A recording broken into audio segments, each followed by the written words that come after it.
Islas de sol y playa, cada una de las Baleares condensa un universo de espacios, culturas y monumentos que solo el Mediterráneo es capaz de desplegar. Piedras y vientos similares levantaron este archipiélago que, sin embargo, dibuja geografías e historias diferentes. Muchos artistas se rindieron ante la luz y la diversidad de sus paisajes. La sierra erizada de la Tramuntana, que se bate con el mar en el Cabo Formentor. El misterio de los talayots. Los demonios que retan al fuego con danzas ancestrales. Son islas ancladas en el tiempo, que abrieron sus horizontes a la modernidad más rabiosa y convirtieron el blanco en símbolo de libertad. Mallorca, Menorca, Ibiza y Formentera. Territorios para recorrer y descubrir sin reloj, como manda su condición insular.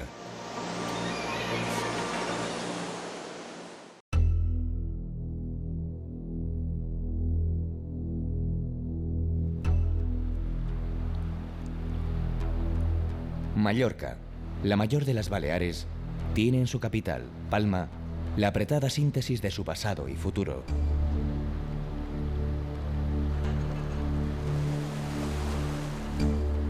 Símbolo de su rico patrimonio es la catedral, la Seu, el templo gótico que se alza sobre la bahía. Según las crónicas, la culpa de que se levantara el edificio la tuvo una tormenta que puso en peligro la flota de Jaime I el Conquistador cuando navegaba rumbo a Mallorca en un lejano septiembre de 1229. El monarca de Aragón hizo voto de construir la iglesia más bella jamás vista si salía de aquel trance. Fruto de aquella promesa es el templo que hoy admiran los turistas, aunque su imagen actual se debe al trabajo realizado a lo largo de 6 siglos. Incluso hoy continúa recibiendo aportaciones, como la del artista mallorquín Miquel Barceló, que ha reinventado la capilla gótica del Santísimo.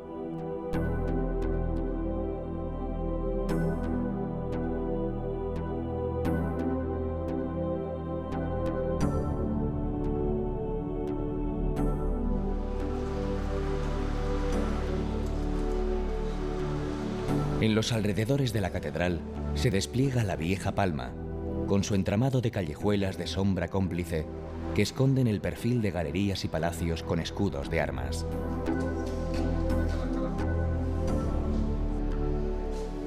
Muchas de estas mansiones señoriales atesoran patios majestuosos con arcadas, escaleras y pozos de piedra que ganan la luz y el espacio que las estrechas calles les niegan.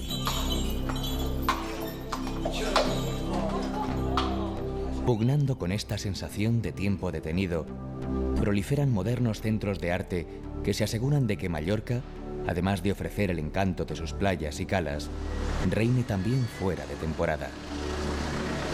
Una interesante muestra de vanguardia en una ciudad donde la mayor parte de sus edificios monumentales son de época medieval.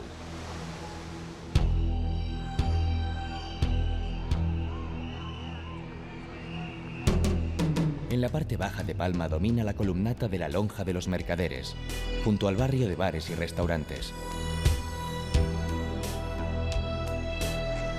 Esta obra maestra del gótico civil, que recuerda el esplendor de Mallorca como potencia marítima, es hoy un espacio destinado a grandes exposiciones.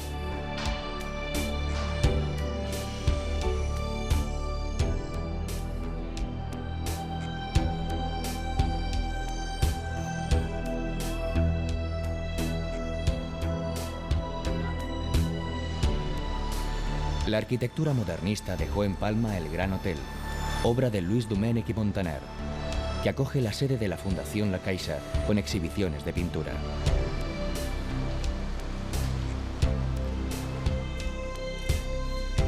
En las afueras de la ciudad, la Fundación Pilar y Joan Miró conserva el taller donde trabajó el pintor durante los últimos años de su vida, junto con una colección permanente de su obra y muestras temporales de otros artistas.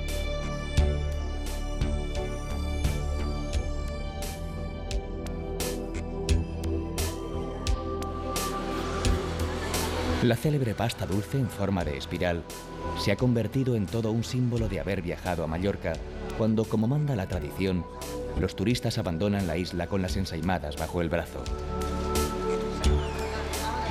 Numerosos hornos históricos, muchos de los cuales llevan casi un siglo preparando sus especialidades, se encargan de elaborar las clásicas ensaimadas o sus variantes rellenas, más modernas. Las chocolaterías son otro placer envuelto en tradición que brinda esta ciudad. Y son también la excusa perfecta para degustar otras delicias de la repostería mallorquina, como los cuartos, un bizcocho muy suave hecho a base de huevos, los gâteaux, elaborados con almendras, o la gran variedad de helados de frutas.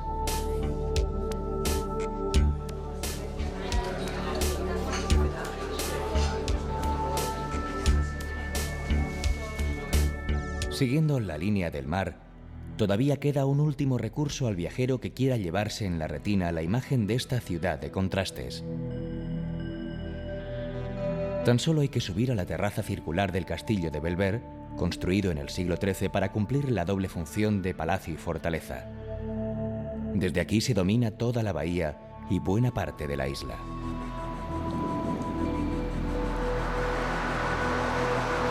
El juego de luces y sombras que sorprende al viajero en la vieja Palma cambia de destellos en el paseo marítimo, la frontera entre el pasado y los nuevos aires de ocio y diversión que asomaron en el siglo pasado, cuando la isla se abrió al turismo cosmopolita.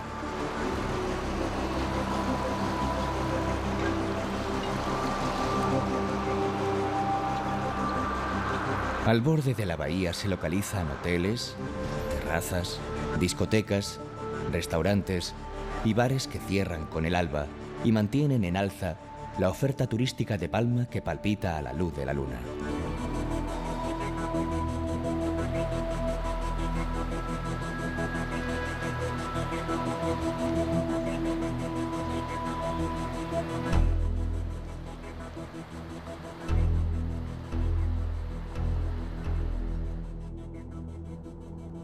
Para mirar y admirar la costa noroeste de Mallorca, no hay como subirse a lomos de la Sierra de Tramuntana, que ocupa la tercera parte de la isla. Entre campos de olivos, angostos barrancos, calas y puertos recoletos, se dibuja un paisaje difícil de olvidar. Pronto llegan al viajero retazos de la historia de estas tierras y los ecos de la vida de pintores, escritores y artistas que hicieron de este territorio su paraíso particular.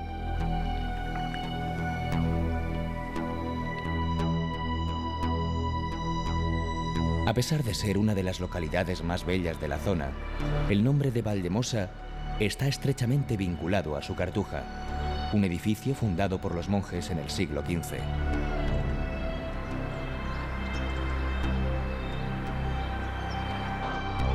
Por sus celdas, que fueron subastadas a particulares ilustres en el siglo XIX, pasaron personajes de la talla de Rubén Darío, Unamuno y Azorín.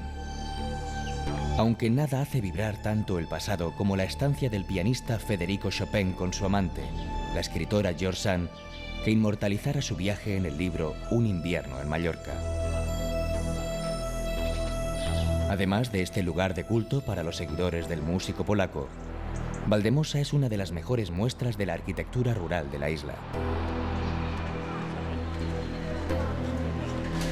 También ofrece sus famosas coques de patata, que se suelen acompañar con helado de almendras.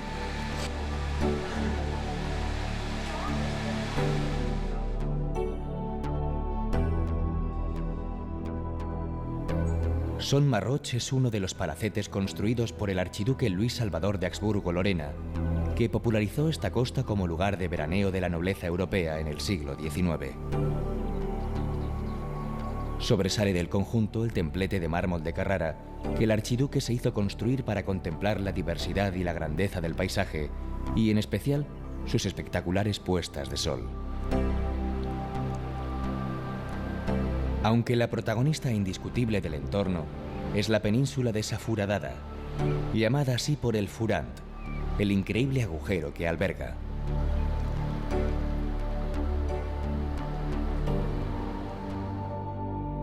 Deià, con sus casas de piedra desperdigadas, es la patria adoptiva del británico Robert Graves, autor de La diosa blanca. El escritor aseguraba que en este lugar había en época prehistórica un templo dedicado a la diosa blanca, la luna, y que las montañas circundantes desprendían un magnetismo que obligaba a sus habitantes a convertirse en artistas o a volverse locos.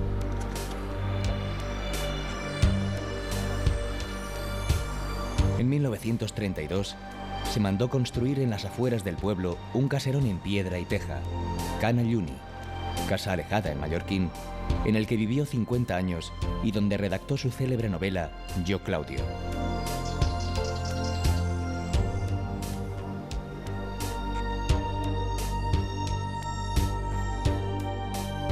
Sóller conoció su máximo esplendor a principios del siglo XX, como lo atestigua la imagen modernista de muchos de sus edificios.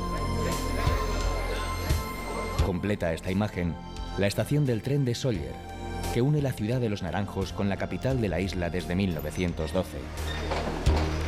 Aquí se mantiene en activo el último tranvía de Mallorca que conduce al port de Sóller, desde donde salen excursiones en barca para admirar desde el balanceo de las olas parajes como Sa Calobra, Cala Tuent y el Torrent de Parells.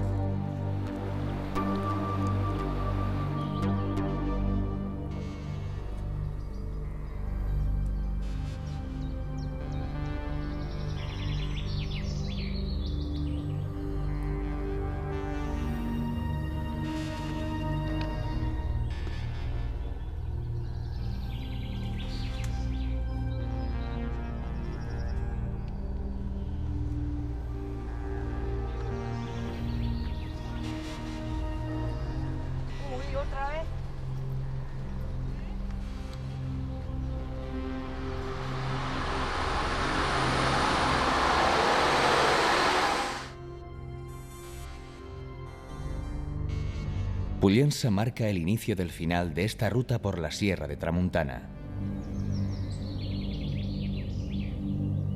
Tierra de huella romana, como se encarga de recordar el puente que sobrevive en las afueras de la población, Pollença destaca por sus monumentos. Un ejemplo es la iglesia de Nuestra Señora de los Ángeles, originariamente edificada por los templarios y sometida a varias reconstrucciones a través de los siglos.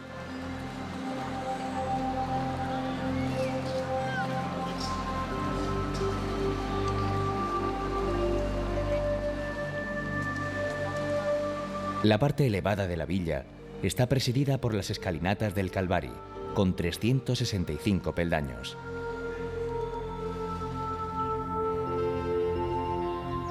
El antiguo convento de Santo Domingo, espléndido edificio del siglo XVI, es escenario del Festival de Música de Pollença que se celebra en verano. Un desvío en dirección al mar lleva a la Cala de San Vicent, buen sitio para degustar la cocina marinera y disfrutar de un anticipo de lo que el viajero encontrará al final de la isla.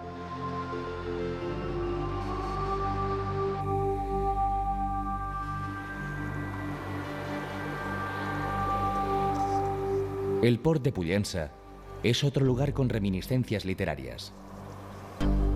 Agatha Christie lo utilizó de escenario del relato breve titulado Problema en Pollença.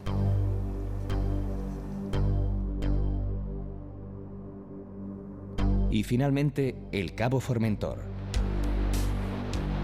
Son 12 kilómetros en los que la carretera serpentea hasta el extremo septentrional de Mallorca, el sitio donde la Sierra de Tramuntana se despide de la isla antes de hundirse en el Mediterráneo. Por el camino, es ineludible detenerse en el mirador sobre el islote Colomer, o seguir con la vista la silueta de las calas que se suceden a ambos lados de este apéndice rocoso hasta alcanzar el faro del Cabo Formentor, que aparece suspendido en medio del mar.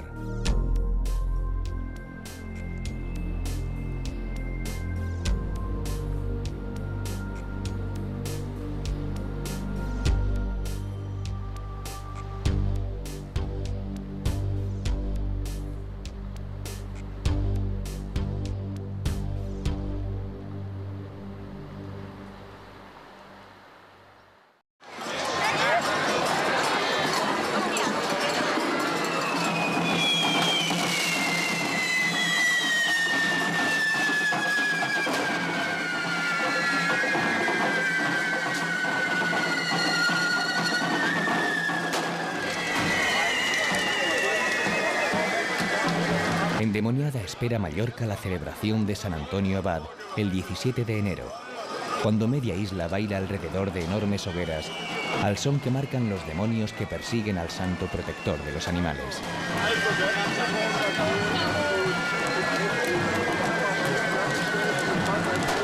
Es esta una de las fiestas con mayor arraigo en las Islas Baleares, aunque hay dos citas ineludibles: Sa Pobla y Artà.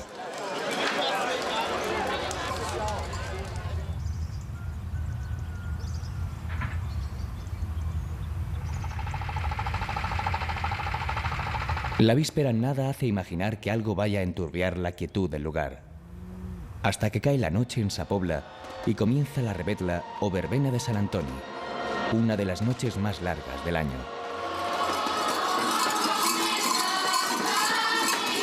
El centro de la celebración es el fuego, símbolo de purificación y del triunfo del bien sobre el mal, escenificado en los dimonis de ancha cornamenta que no dejan de tentar a Sant Antoni.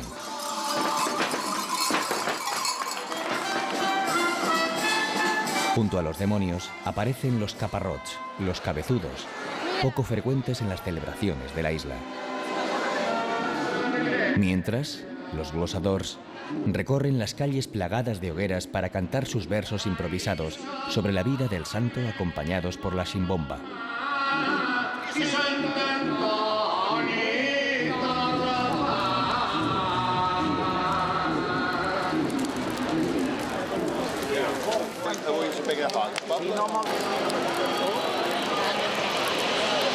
Otros protagonistas de la fiesta son la longaniza y los butifarrons, que asados al fuego de los foguerons ayudan a pasar toda la noche.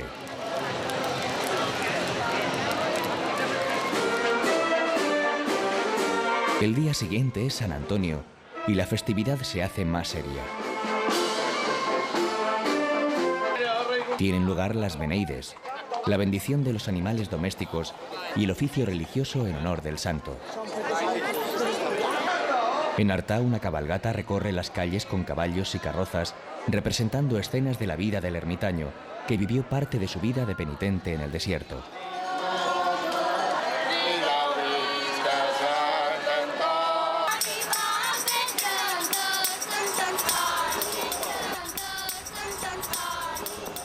Y así hasta que acaba el día y comienza el nuevo ciclo, que hará renacer los antiguos ritos de fertilidad del Mediterráneo más ancestral en la más moderna de sus islas.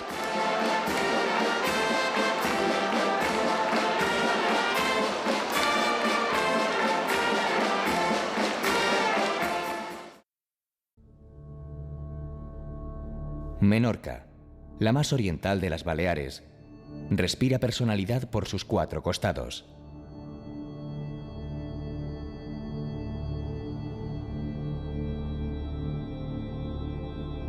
Desde su increíble patrimonio arqueológico de taulas y navetas, que dejan entrever el misterio de una cultura milenaria, hasta las huellas de la dominación inglesa del siglo XVIII.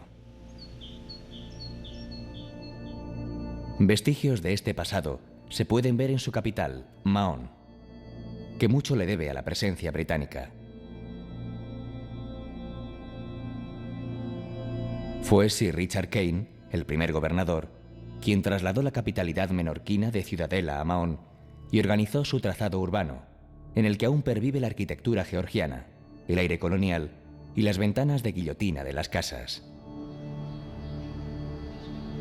Sobresalen en este entramado sus iglesias, con el mismo aire austero de la ciudad. La iglesia de Santa María tiene un órgano de unos 3.000 tubos de metal, considerado uno de los mejores de Europa. Entre las imágenes características de Mahón se encuentra el antiguo convento del Carmen. El claustro barroco es una auténtica maravilla, no por las obras de arte, sino por ser la sede de un tradicional mercado popular en el que se pueden encontrar todo tipo de verduras, quesos y legumbres. A los pies de la ciudad transcurre su puerto, una estrecha y larga bahía de más de 3 millas de longitud, única en el Mediterráneo. En el centro de la ría se alzan 4 islas, la de Pinto, la de Cuarentena, la del Lazareto y la del Rey. En esta última, los ingleses construyeron un hospital militar.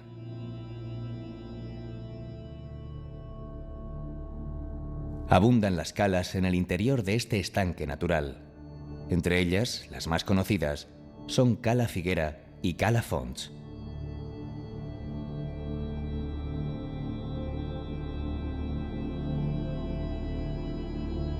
Entre Mahón y Ciudadela se extiende el paisaje de Menorca con sus suaves ondulaciones, vigilada siempre por la caprichosa presencia del Monte Toro, su única elevación, que apenas sobrepasa los 300 metros.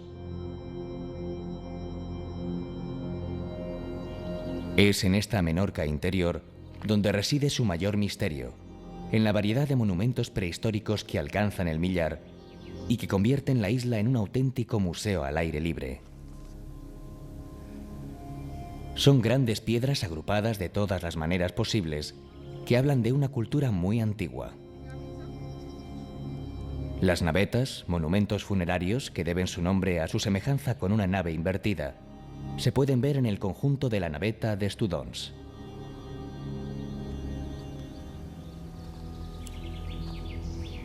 Los talayots, torres de vigilancia que se yerguen por encima de poblados amurallados, marcan el máximo esplendor de la cultura megalítica. Aunque quizá el monumento más singular de la prehistoria menorquina sean las taulas. Deben su nombre al parecido que guardan con una mesa, taula en catalán, lo que ha dado pie a la leyenda que asegura que sirvieron de muebles de una perdida raza de gigantes.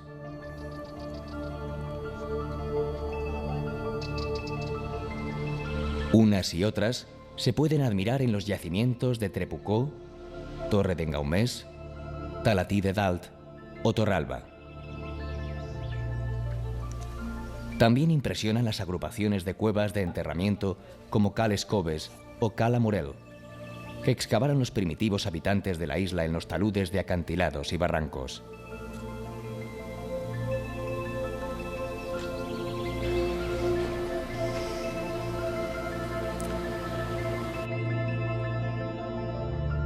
La población de Fourneils se asienta a orillas de un espectacular puerto natural que conforma un auténtico paraíso para los aficionados al windsurf. Hasta hace poco, un pequeño pueblo de pescadores, nacido a la sombra del castillo de San Antonio, el fenómeno turístico ha desarrollado considerablemente la localidad, pero sin variar su sabor más tradicional. Fourneils es famosa por la cocina de pescado y, sobre todo, por ser la patria de la caldereta de langosta, que se puede degustar en los muchos establecimientos ubicados en la zona del puerto.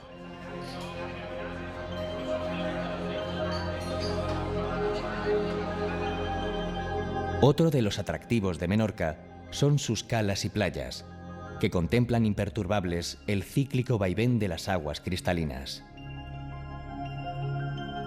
Contrastan, como si de dos islas se tratara, sus dos costas.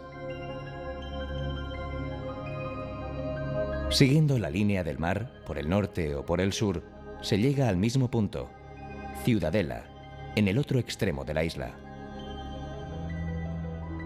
La antigua capital de Menorca hasta el siglo XVIII, cuando la isla fue ocupada por las tropas británicas en el transcurso de la Guerra de Sucesión Española, es sede episcopal y ciudad patriarcal. El punto de referencia de la villa es el Born, la antigua plaza de armas de la ciudadela medieval. La plaza de la catedral es el otro gran espacio arquitectónico del barrio antiguo, por la magnitud de los edificios que la rodean. En el centro se alza la basílica, el templo más monumental de toda Menorca y un buen ejemplo del gótico catalán.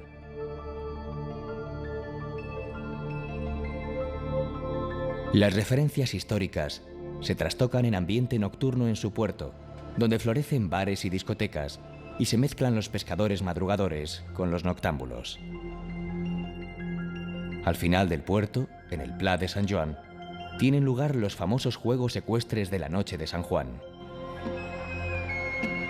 Caballos y jinetes reviven las justas entre caballeros que ya se celebraban en Menorca en el siglo XIV.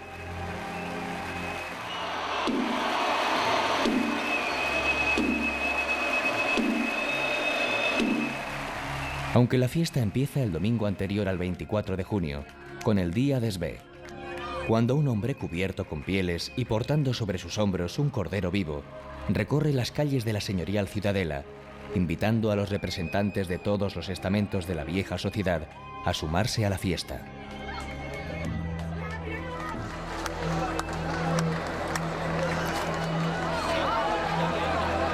Entre los actos más espectaculares destacan los caracoleos al son de la música del tradicional jaleo que realizan los caballos encabritados por sus propios jinetes y la marea humana que los rodea, haciendo brotar por unos días el alma de esta ciudad tradicional y mundana.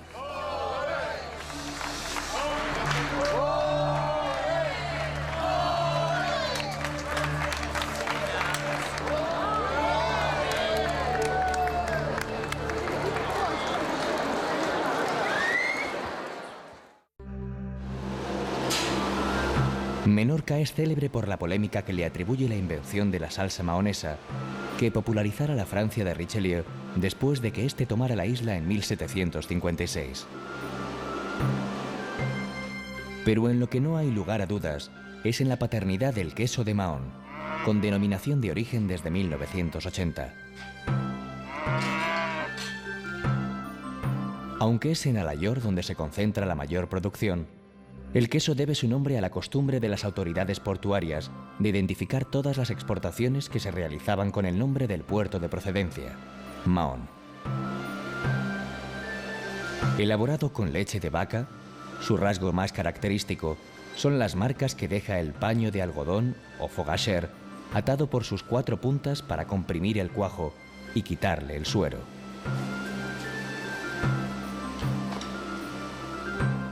El queso de Mahón varía en color y sabor según el tiempo de maduración al que se someta y puede ser semicurado, curado y añejo.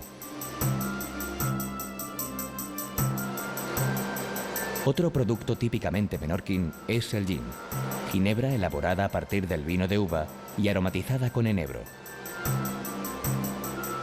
Su origen se remonta a los tiempos de la dominación británica, cuando los marineros consumían en las tabernas del puerto su bebida favorita, el gin.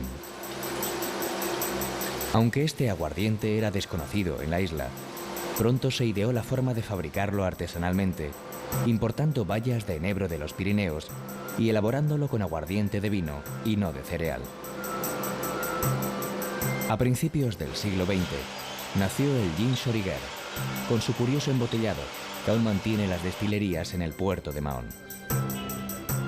El gin menorquín se toma solo, con hielo, o se puede combinar con limonada para saborear la famosa pomada.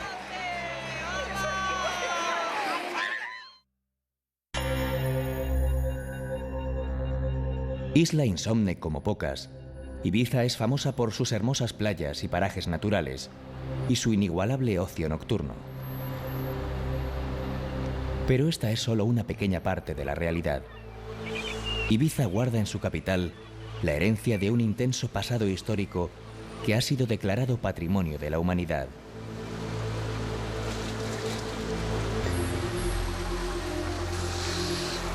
El casco antiguo, la Tal Vila, está rodeado por monumentales murallas, realizadas en el siglo XVI, según el concepto renacentista de defensa, con 7 baluartes artillados y un rebellín.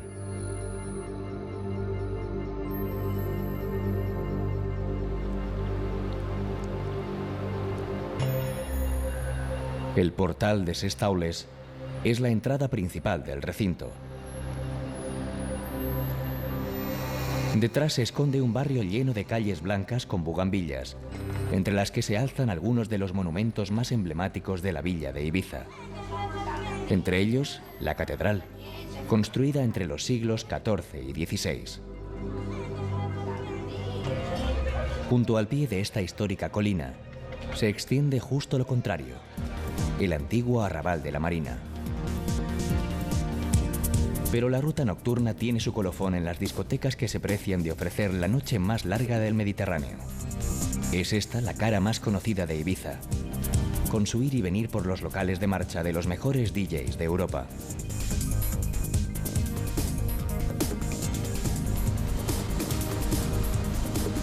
Pero en Ibiza no todo es la noche. Sol y playa son otra de las bazas que ofrece el turismo de la isla. Y hay playas para todos los gustos, familiares, deportivas, nudistas, animadas, solitarias.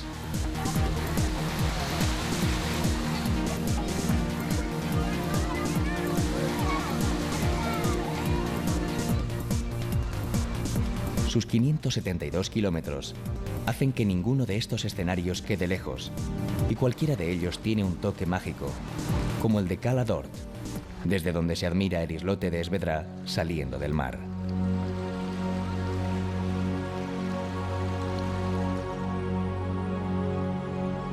El interior de la isla, sin grandes elevaciones, sorprende por la armonía del conjunto.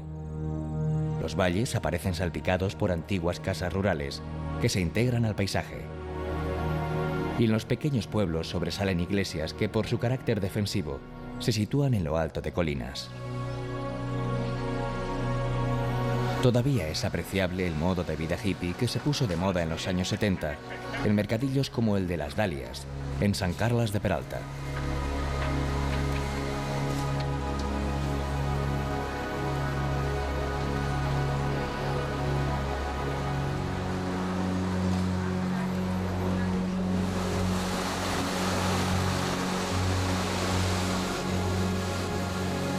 Aunque cualquier sitio es ideal para constatar el espíritu de libertad que puso de moda esta isla y en el que, de seguro, mucho habrán tenido que ver sus espectaculares puestas de sol.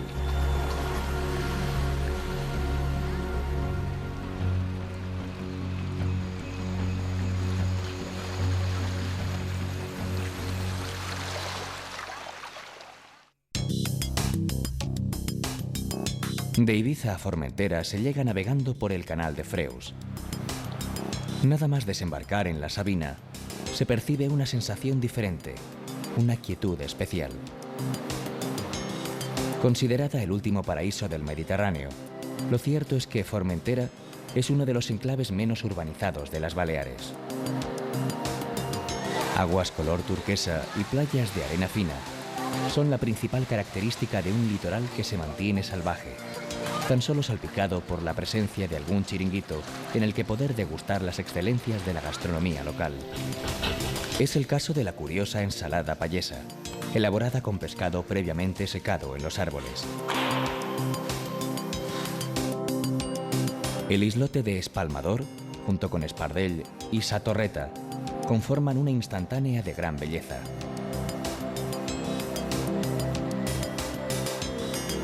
En la zona norte, destacan las playas de Levant y Ses Illets, con el Molí del Carregador como insignia.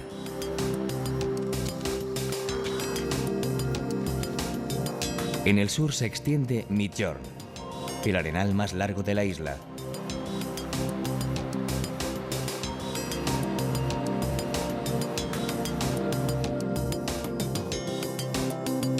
Formentera tiene su capital, Sant Francesc, con unas pocas calles animadas con tenderetes y una iglesia del siglo XVIII, que era utilizada como refugio fortificado contra los ataques de los piratas berberiscos. Ya en este punto, vale la pena acercarse a Obel de la Mola, otro de los molinos de viento del lugar donde se albergó Bob Dylan. 2 kilómetros más adelante, siguiendo la línea de costa, el viajero podrá ponerse en la piel de Julio Verne, quien escogió el Faro de la Mola como inspiración para su faro del fin del mundo de su delirante novela Héctor Servadac.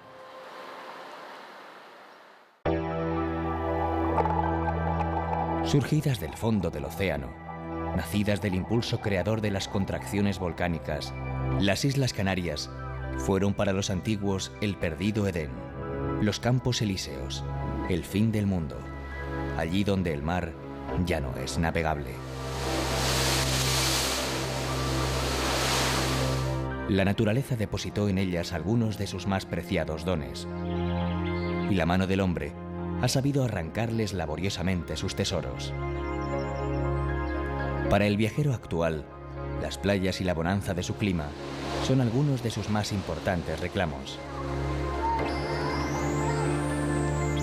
Pero también los espacios naturales, la arquitectura tradicional, el ritmo pausado de la vida, la artesanía, el buen comer y beber, las fiestas y el folclore, que aquí permanecen increíblemente vivos.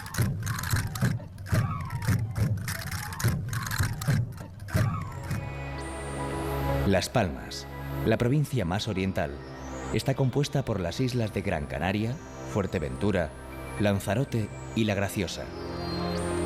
Santa Cruz de Tenerife, a su vez, es el nombre de la capital, pero también de la provincia que comprende Tenerife, La Palma, La Gomera y El Hierro. Espacio mítico, reducto soñado, producto turístico dotado de sólidas infraestructuras. El archipiélago canario es un paraíso al alcance de la mano.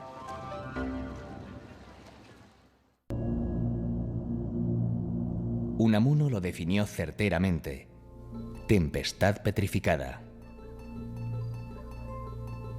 Así es el paisaje, desbordante y enigmático, del Parque Rural del Nublo, en Gran Canaria.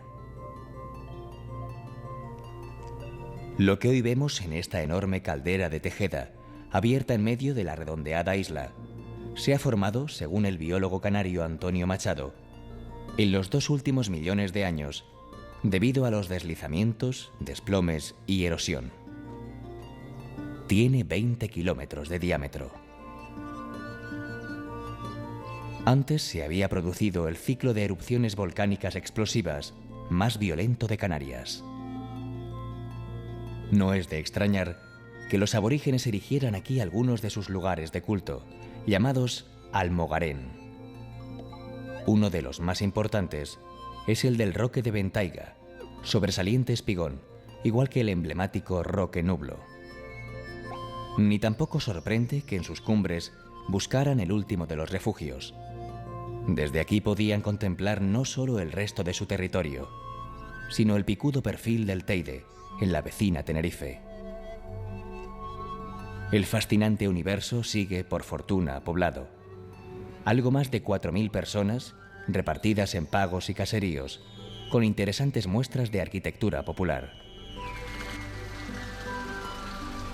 La lucha de los magos o campesinos por obtener sus frutos adquiere forma de bancales aplanados en lugares inverosímiles. El agua, tan preciada y escasa, se embalsa en la mayor concentración del mundo de presas construidas por metro cuadrado. La cuenca hidrográfica de Tejeda, la más grande del archipiélago, está salpicada de barrancos. Ya lo dice la composición de Néstor Álamo, Sombra del Nublo, el himno emotivo de los Gran Canarios. El agua por el barranco y mi amor en el telar.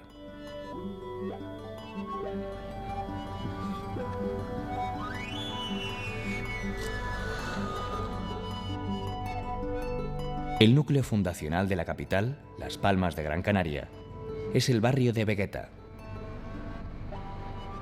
La plaza de Santa Ana constituye su eje. A ella, además del ayuntamiento, asoma la catedral, iniciada en 1497 y culminada 3 siglos y medio más tarde. En el catedralicio patio de los Naranjos se respira un aire colonial que se extiende por todo Vegueta, jalonado de fachadas señoriales. Destaca la de la Casa de Colón, plateresca. En ella residieron los primeros gobernadores de la isla. También lo hizo el almirante, que recuperó aquí fuerzas en 1492, antes de continuar viaje hacia el aún desconocido Nuevo Mundo.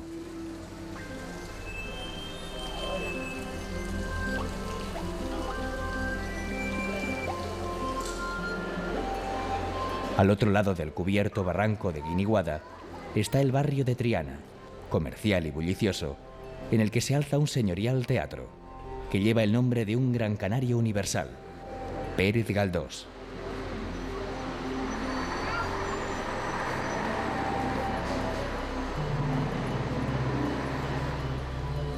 La calle Triana culmina en el frondoso Parque de San Telmo.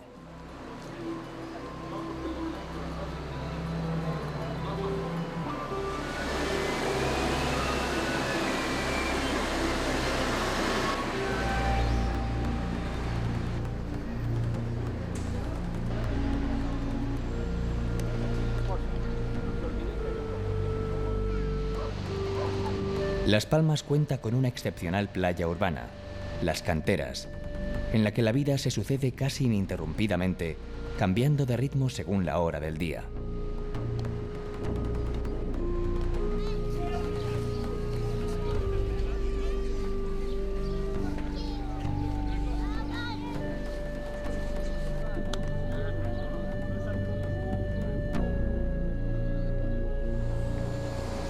En uno de sus extremos se alza el Auditorio Alfredo Kraus.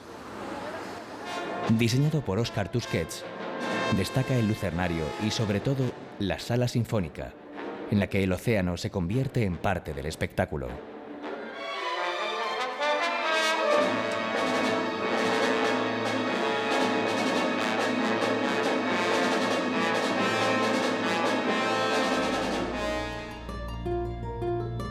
La Reserva Natural de las Dunas de Maspalomas, vigilada por el faro de su nombre, es otro de los emblemas de la isla de Gran Canaria.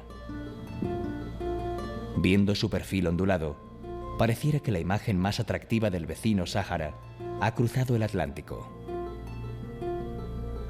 Incluida la charca de Maspalomas, verdadero oasis de agua salobre y palmeras, en pleno proceso de recuperación. Aquí se puede disfrutar de la fuerza y la belleza del desierto, sin renunciar a ninguna de las ventajas que ofrece una isla perfectamente dotada para su principal industria, el turismo.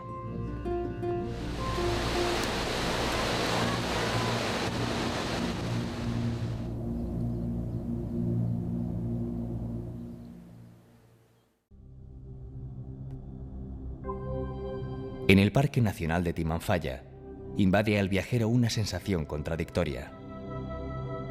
La de tener delante las propias entrañas de la tierra, pero al mismo tiempo estar pisando uno de los suelos más jóvenes de España. No llega a 300 años. Sobrevino esta grande erupción la noche del 1 de septiembre de 1730, abriendo boca por el territorio de Timanfaya, después de un violentísimo terremoto, cuyos tristes fenómenos se continuaron por espacio de casi 7 años. Escribía el ilustrado canario José Viera y Clavijo. De aquel horror surgió esta maravilla. Un parque nacional que ofrece todo un tratado de vulcanología, que se concreta en formas tortuosas y conos volcánicos, en contraste con suaves lomas de 1000 tonalidades. El recorrido se ha de hacer en visitas guiadas. Su ecosistema es tan delicado que está totalmente prohibido salirse de los caminos marcados. Pero no importa. El escenario es tan fantástico que resulta fácil establecer un diálogo personal con el corazón aún encendido de la tierra.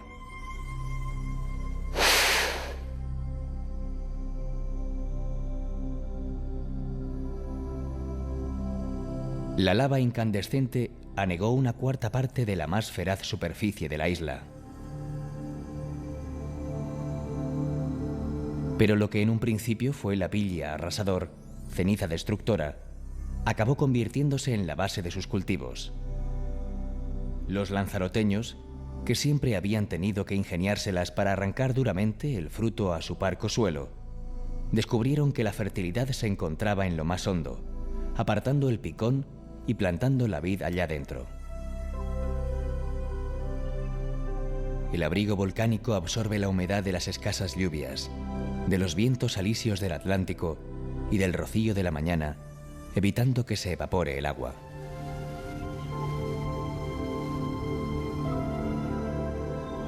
La brava contienda entre el ser humano y la naturaleza se deja sentir en la Jeria, desnudo paisaje de pequeños cráteres vivificados por los cultivos. Prima la uva blanca, de la que se obtiene uno de los vinos más preciados, el Malvasía, alabado por Shakespeare. Aunque el que conoció el gran dramaturgo era el de La Palma y Tenerife, porque a su muerte, en 1616, todavía no había empezado en Lanzarote su cultivo, dejó escrita una frase indeleble: el Malvasía alegra los sentidos y perfuma la sangre.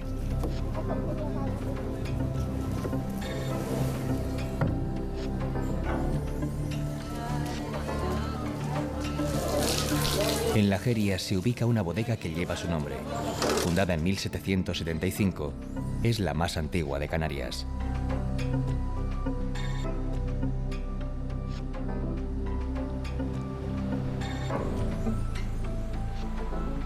De Órzola, al norte de Lanzarote, parten los barcos en dirección a La Graciosa. Este pequeño territorio, de apenas 27 kilómetros cuadrados y unos 600 habitantes, conserva aún ese aire indómito y salvaje que durante años, cuando el acceso era más difícil, le convirtió en una auténtica leyenda.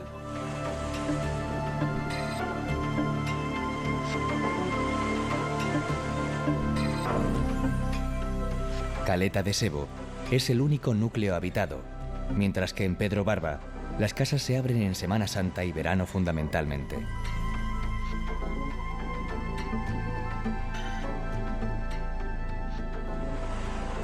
Buena pesca y algunas playas se suman en La Graciosa a lo más deseado por quienes hasta aquí llegan: la tranquilidad, el silencio, la paz y el puro contacto con la naturaleza.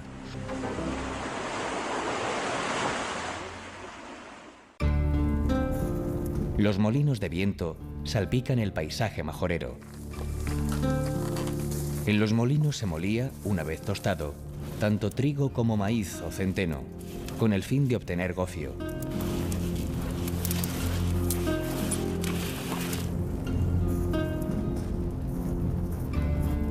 El gofio era la base alimenticia de los aborígenes isleños y aún sigue siendo uno de los más sólidos componentes de la dieta canaria.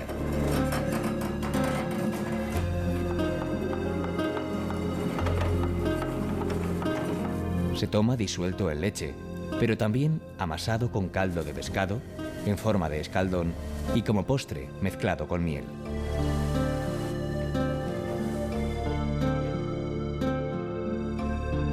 También Unamuno depositó su mirada y su prosa sobre esta isla, tan presente en su libro De Fuerteventura a París. Hasta aquí llegó desterrado por la dictadura de Primo de Rivera en 1924, y aquí permaneció durante 4 meses.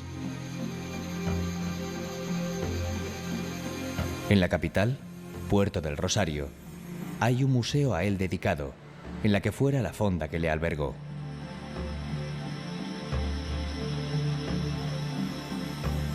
Las playas, con más de 50 kilómetros de extensión, constituyen uno de los grandes atractivos en Fuerteventura. Amplias, tranquilas y de blanca arena. En ellas se practican todo tipo de deportes náuticos, especialmente el windsurf, favorecido por los vientos que soplan. En el fondo marino de Corralejo, custodiado por sus dunas, los amantes del submarinismo descubren un mágico y cambiante universo. Desde su muelle parte el barco hacia el vecino islote de Lobos, que debe su nombre a los lobos marinos que en otro tiempo abundaban en sus costas de aguas transparentes.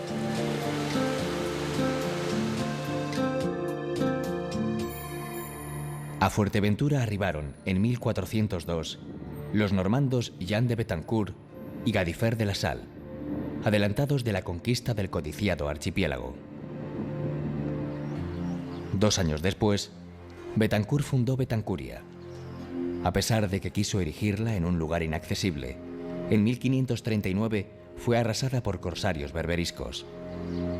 Los ataques piratas han sido, a lo largo de su historia, una terrible constante en unas islas por tantos otros motivos afortunadas, pero a las que nadie ha regalado nada. La iglesia de Santa María, de traza gótica normanda, muestra en la sacristía un artesonado mudéjar, estilo muy presente en Canarias.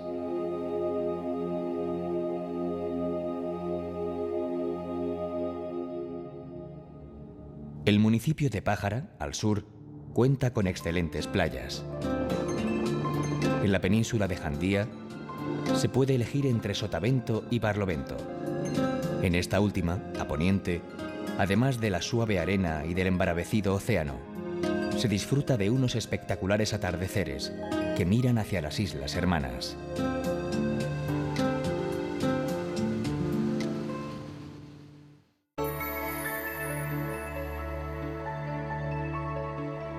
Emerge picudo y desafiante por encima del mar de nubes. El perfil del Teide, montaña sagrada para los aborígenes, es inconfundible. Su altura, 3.717 metros, marca el punto más elevado de España.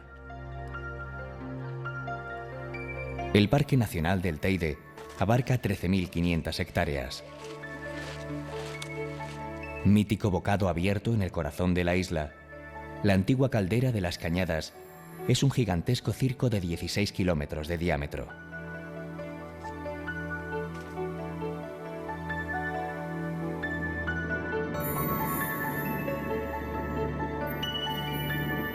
Al estar situado a unos 2.000 metros de altitud, las nubes formadas por los vientos alisios quedan por debajo. Tras pasarlas y descubrir un sol radiante cuando se ha partido de un cielo nublado, es uno de los atractivos que encuentran los más de 3,5 millones de personas que acuden anualmente. El otro es disfrutar lo nevado. Para recorrerlo hay senderos señalizados, rutas guiadas y una red de miradores desde donde se puede contemplar el milagro de la lava con 1000 formas, colores y texturas. La imagen más conocida es la de los Roques de García, que figuraban en los antiguos billetes de 1000 pesetas. Entre el medio centenar de endemismos destaca el Tajinaste rojo, de espectacular floración. También hay retamas, margaritas, alelíes y violetas. Un teleférico conduce hasta casi la cima del Teide. Más allá está un cráter que en lento proceso de enfriamiento todavía echa humo. En Izaña, dentro del Parque Nacional, se encuentran las instalaciones del Instituto de Astrofísica de Canarias, uno de los complejos más importantes del mundo en su especialidad.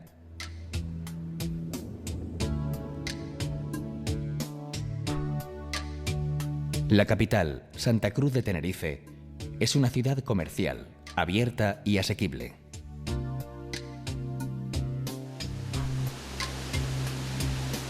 El Parque García Sanabria es uno de sus enclaves más agradables, con especies arbóreas propias de este trópico europeo, que son las Islas Canarias. Al otro lado del parque se extiende una de las vías urbanas más importantes, las Ramblas, jalonadas de esculturas abstractas.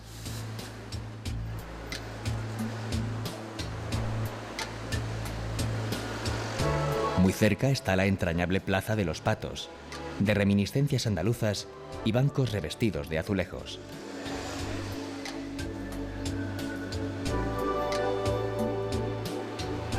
Otra plaza muy querida por los chicharreros, que es como se conoce a los habitantes de Santa Cruz, es la del Príncipe, escenario de multitudinarias actuaciones carnavalescas.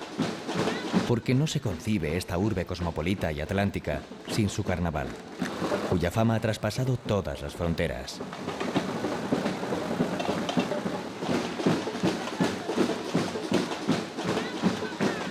A los espectaculares desfiles de las comparsas, de aire brasileño, se une la ironía y mordacidad de las murgas, así como las actuaciones de rondallas y coros.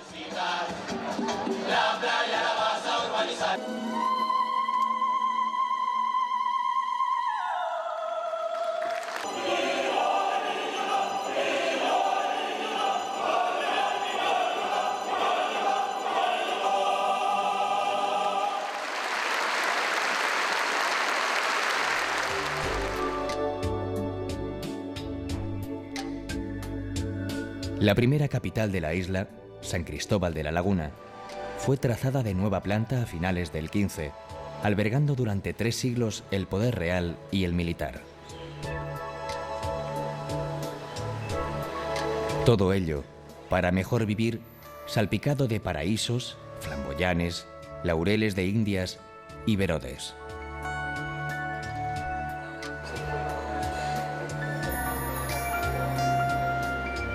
A las afueras de la ciudad se levanta el Museo de la Ciencia y el Cosmos, ideal para adentrarse, casi tocándolos, en los fascinantes secretos del cuerpo humano, la Tierra, el Sol y el universo.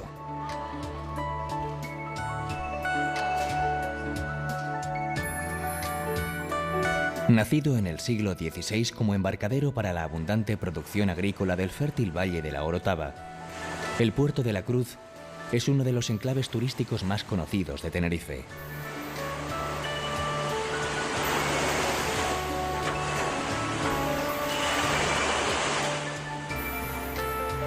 A sus atractivos se vino a sumar la espectacular intervención del artista lanzaroteño César Manrique, que diseñó el lago Martínez. La realidad de Canarias como puente entre la España peninsular y América se deja sentir en el Jardín Botánico, concebido bajo el reinado de Carlos III para el estudio y aclimatación de las especies traídas del otro lado del mundo.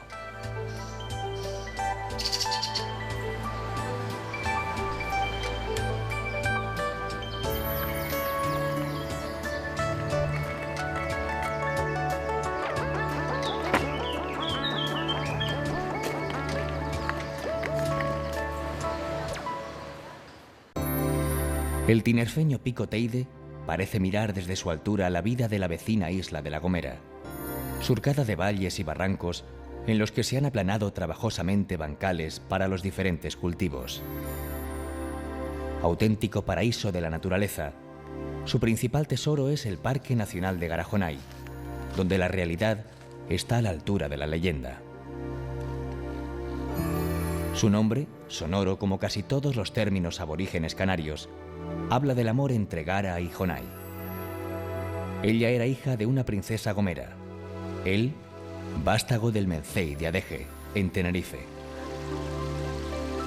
Jonay acudía a sus citas amorosas surcando el océano con un par de vejigas infladas atadas a su cintura. Descubiertos y ante la oposición familiar, los jóvenes se refugiaron en el monte más alto de la isla. Allí afilaron los dos extremos de un palo, fundiéndose para siempre en un abrazo mortal y eterno. Igual que se fusionaron sus nombres en la toponimia insular. Este bosque encantado está compuesto por especies que mantienen viva la huella de la época terciaria. Así ocurre con la variada flora de la laurisilva, formación ahora subtropical que hace millones de años se extendía por el sur de Europa y el norte de África, hasta el Asia Menor, y hoy tiene en La Gomera uno de sus principales reductos. El Parque Nacional es un auténtico fósil viviente, con árboles que buscan ansiosamente la luz, alcanzando hasta 20 metros de altura. La magia y el misterio, envueltos en una impresionante belleza.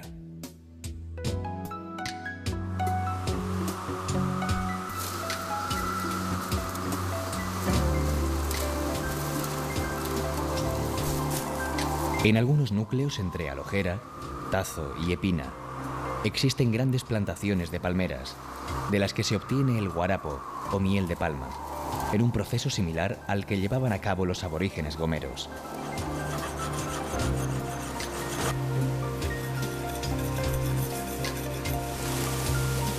Del corazón de la palmera se elimina con un formón una fina capa llamada palmito. Así, la dulce savia puede emanar, discurriendo gota a gota por unos canalillos hasta el balde donde se recoge.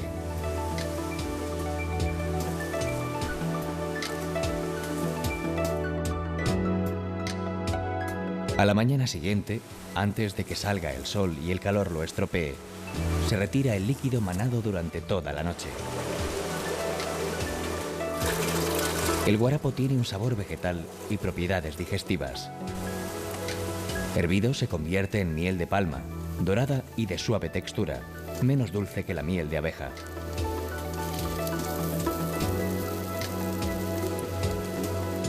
En La Gomera la toman con pan, queso fresco, amasada con gofio y almendra y con cuajada.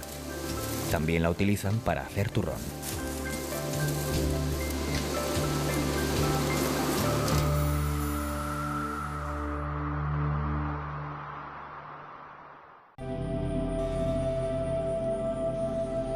El Parque Nacional de la Caldera de Taburiente es el corazón de la isla de La Palma, abierto a poniente hacia el Atlántico y hacia América.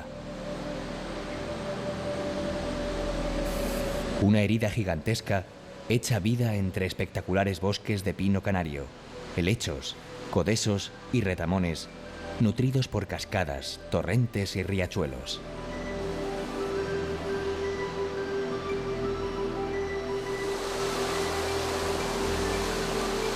Esta gigantesca depresión, acerca de cuyo origen no se ponen de acuerdo los expertos, tiene 8 kilómetros de diámetro, 28 de circunferencia y desniveles de hasta 2000 metros. Recorriendo sus senderos, parecería que se está llevando a cabo un auténtico viaje al fondo de la Tierra. Un escenario ancestral, adorado por los benaoritas en su roque Idafe, que se levanta enhiesto hacia las estrellas. Las mismas que inundan uno de los mejores cielos del mundo, lo que ha llevado a instalar en el Roque de los Muchachos, a 2423 metros de altura, el conjunto de observatorios astrofísicos más importante del hemisferio occidental. En El Paso se encuentra uno de los miradores más espectaculares sobre la caldera, la Cumbrecita. Aquí se rindió, mediante engaño, el último rey benaorita, Tanausú. Y en El Paso se ha mantenido, gracias al esfuerzo de manos femeninas que superaron los tiempos difíciles, una artesanía única, la seda. Su belleza es el resultado de un minucioso trabajo que abarca desde el sacado del hilo de los capullos de seda hasta el ir y venir de la lanzadera sobre el telar.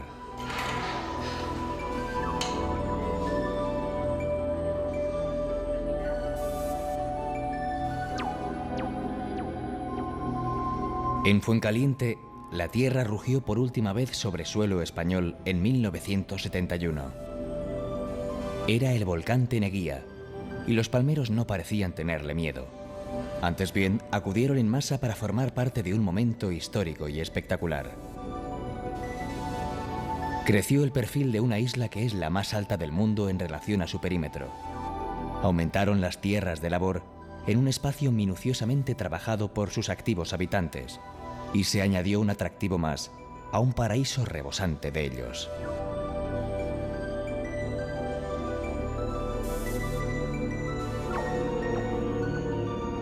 La capital, Santa Cruz de la Palma, conserva un casco antiguo adoquinado y evocador. Su vivir pausado está custodiado por monumentales fábricas renacentistas, muchas de las cuales albergan tallas y pinturas flamencas.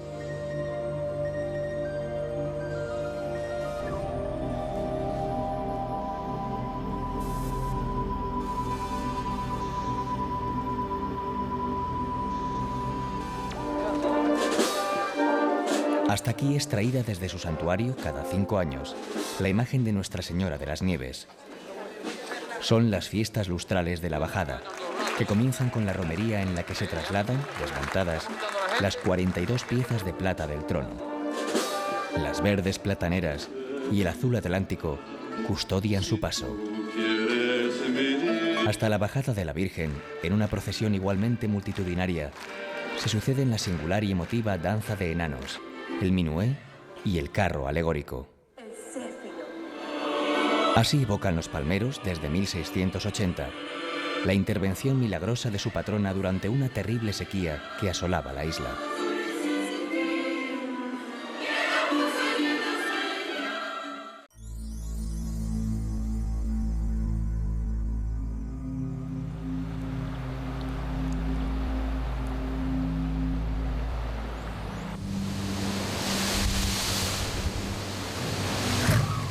A la llamada de la Virgen de los Reyes, acuden todos los herreños de dentro y fuera de la isla. Es la cita imprescindible, la indiscutible seña de identidad. Sucede cada 4 años y su origen se remonta a la intervención mariana durante una terrible sequía que asolaba el Hierro en 1741. En acción de gracias, se ponen en marcha desde su ermita, en la dehesa, en la madrugada del primer sábado de julio. Aquí, como en la mayoría de celebraciones insulares, los bailarines tienen un gran protagonismo.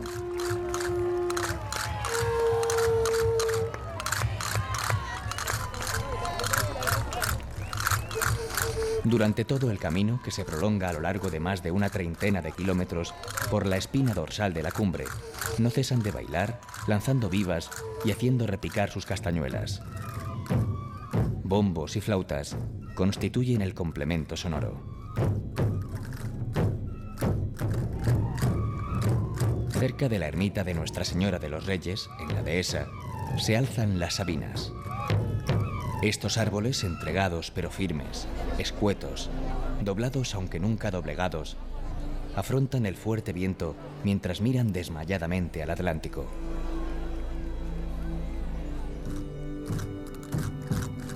En la Cruz de los Reyes, a mitad de la dura y festiva jornada, se produce un descanso. Los devotos contemplan de cerca la imagen de la Virgen, se entonan cantos y se recitan loas. ¡Que viva la Virgen!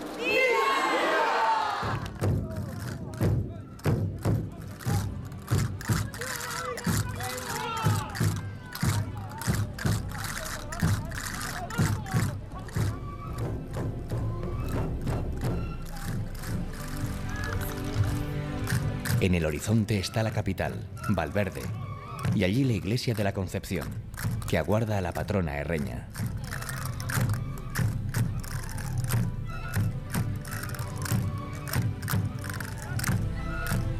Un mes después, y tras itinerar por toda la isla, la Virgen vuelve a su santuario, en una subida presidida también por la emoción y el esfuerzo.